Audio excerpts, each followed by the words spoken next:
Hi, I'm Andrew Himelick with the Feierabend Association for Music Education, and I am an endorsed teacher trainer with both First Steps in Music and Conversational Solfege. And this is another video in the series of understanding how First Steps in Music works in the elementary music classroom. And of course, these are just really quick overviews, and we hope that if you have interest in learning more about this information, that you will visit the Feierabend website, or possibly even want to take a certification course, or possibly a class during the summer, or maybe at a music convention if they're still happening in person. The focus today is still going to be on tuneful, beatful, artful, of the three things we're working on with students.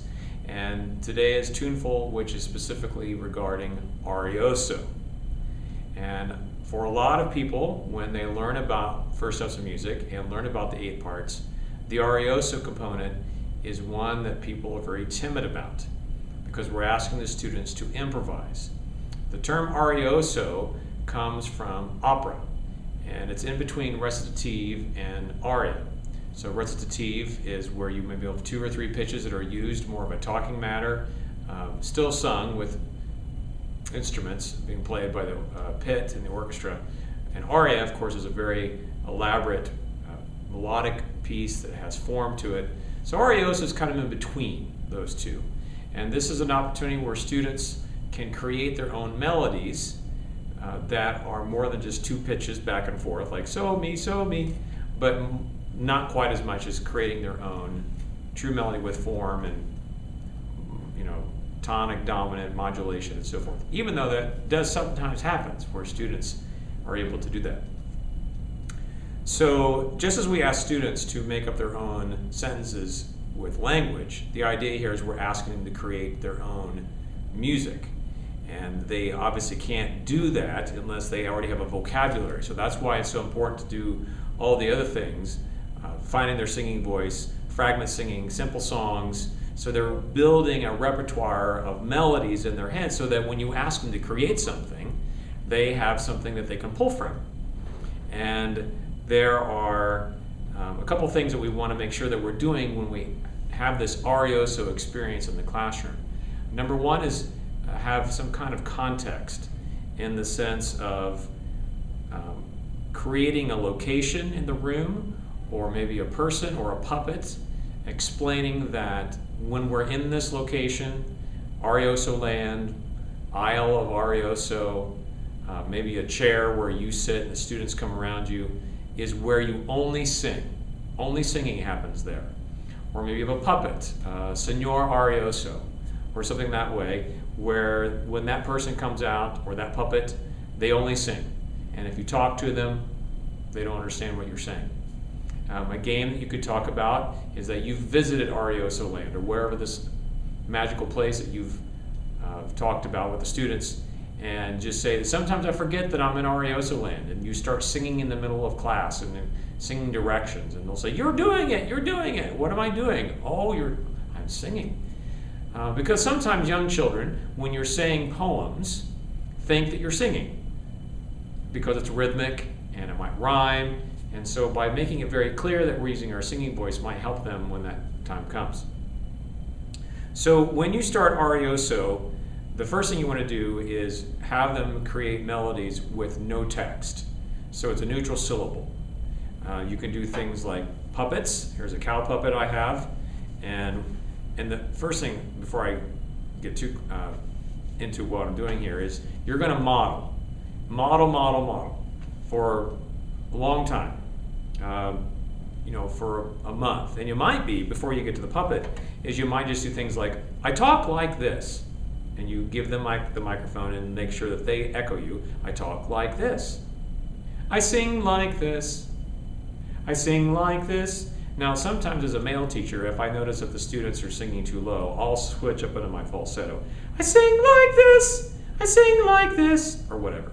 I don't always stay in pentatonic. Sometimes I'll do things in a minor mode, just so that way they're hearing different tonalities. So I kind of depend on my singing voice if I'm going to be in my regular register or my head voice. But I model that. I sing like this. I talk like this. And then eventually, after a few weeks of that, then I would then model what it would sound like with a puppet or some type of manipulative. And in this case, a cow, she would only do one syllable on moo. Moo, moo, moo, moo, moo, moo, moo, moo. And I might sing back to her and so forth. So, neutral syllable. Owls, hoo, hoo, hoo. I have these little googly eyes, and I have large ones that I put on my hand. And I have purchased small ones that will fit on the child's hand.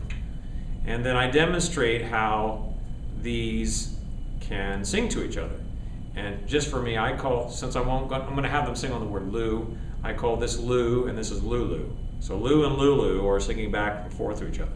Lou, Lou, Lou, Lou, Lou, Lou, Lou, Lou, Lou, Lou, Lou, Lou, Lou, Lou, Lou. So again, I'm also pulling from my own memory of many different melodies as I'm demonstrating this to the students. Of course, they're not going to probably have quite that structure when they sing. We just want them to make sure they're using their singing voice, but hopefully having those experiences where they're creating more elaborate melodies. After you do neutral syllables for a month, 2 months, and I'm talking about specifically kindergarten, and of course you'll be doing this also with first and second grade as they move up, is that you'll then give them an actual text and ask them to create their own melody to a nursery rhyme, like Jack be nimble, Jack be quick, Jack jump over the candlestick. And they would learn that text and feel comfortable with it. And then you would say, and again, you would model of how you might sing that song, maybe with a puppet, or just your own, or using a microphone, and then ask for volunteers. Now, I normally have the whole class do it together, just so that way they get the experience and their safety, and then maybe some small groups, and then eventually to the point where I'm asking them to do alone.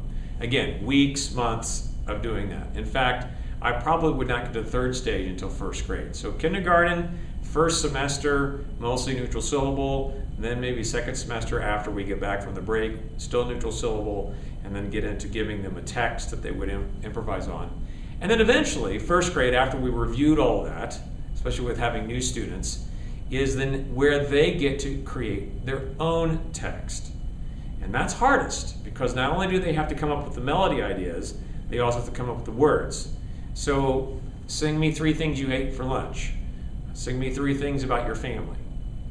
Sing me 3 things that you did on summer vacation. And not to be 3 things, but just as an idea.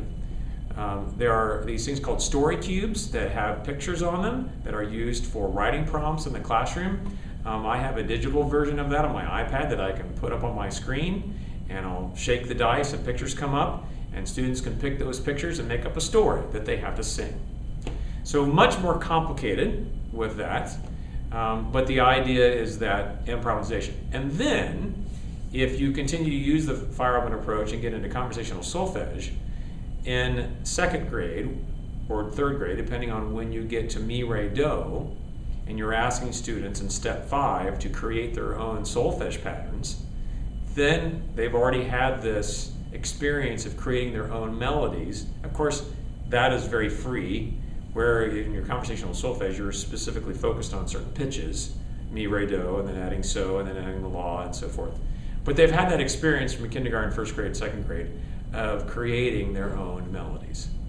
So hopefully you'll feel comfortable doing some Arioso with your students. And I recommend for yourself is just on your own, improvise. Just sing things to yourself when you're in the car, and just make up melodies, or steal little motifs from other places that you can create things. Hope that's helpful.